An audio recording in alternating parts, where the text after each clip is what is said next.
Sabeel Ahmed runs GainPeace, an organization that tries to build a bridge between Muslims and the community around them. It so happened that when they don't know each other, there is a fear of the unknown.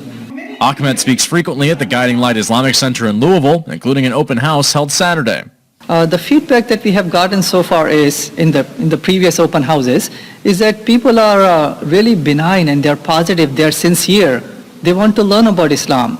They don't want to just follow the social media perhaps or some other, not so valid sources.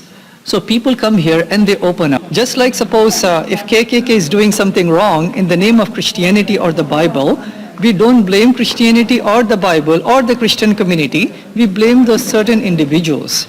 And right now, many Muslims in Louisville are actively trying to help those in Afghanistan. We are gathering support for the people here who are coming as refugees and people who are stuck up there who may need help up there. So financially and logistically and legally, we are coming together. We want people to, at the end of the day, know that we are all humans living in this beautiful country, and despite the differences, we want to work together as Americans, as humans, and as Muslims. That's what our faith teaches us. In Louisville, Joe Ragusa, Spectrum News.